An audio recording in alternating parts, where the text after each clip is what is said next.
Due to the graphic nature of this program, viewer discretion is advised.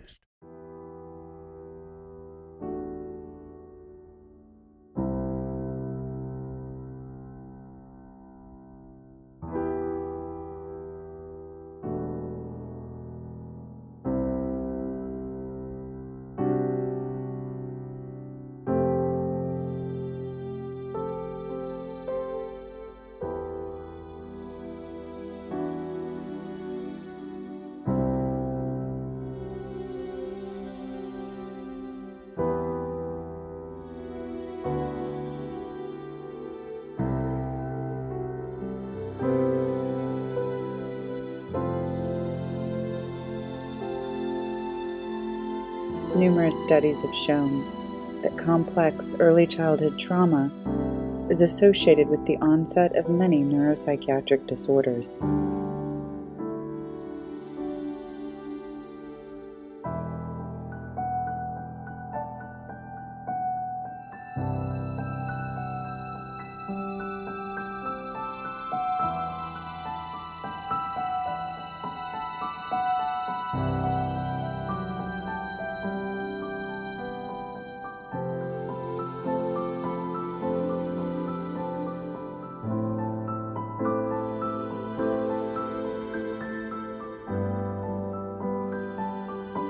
If the majority of people have experienced trauma in their life, why is there so much stigma around mental illness?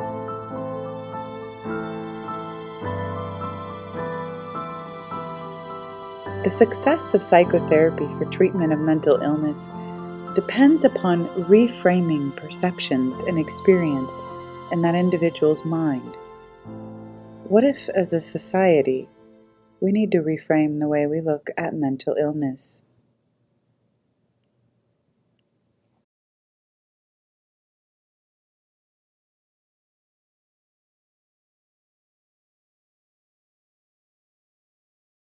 I'm a clinical psychologist. I've been here at Santa Clara full-time for 28 years, teach as an adjunct professor in psychiatry at Stanford for 34 years, and have had a private practice in Menlo Park since the late 1980s. So I've done a lot of work with kids and families, and a lot of this has had to do with trauma.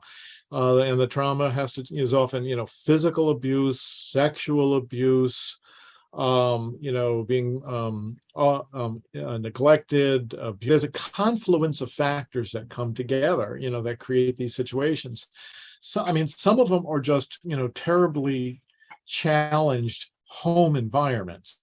There's physical abuse, there's sexual abuse, there's emotional abuse, there's chaos in the home, there's unemployment, there's marital dysfunction.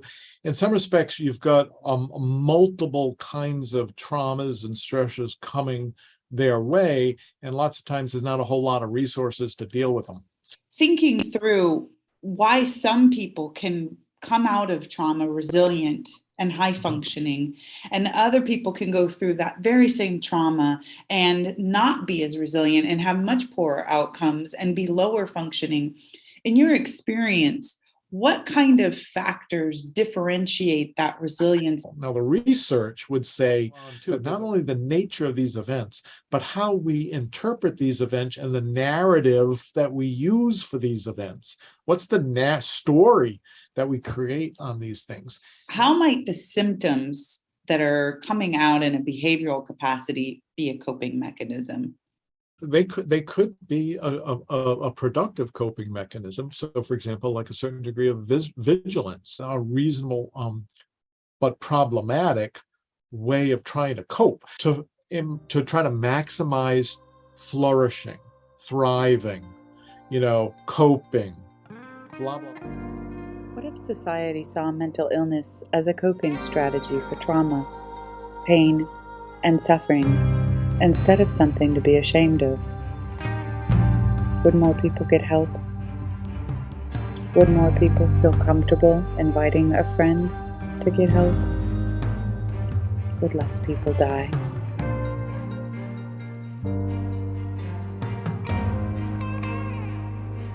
If you or someone you know is struggling emotionally or are concerned for the mental health of yourself, a friend, a coworker, or a family member, there are ways to get help.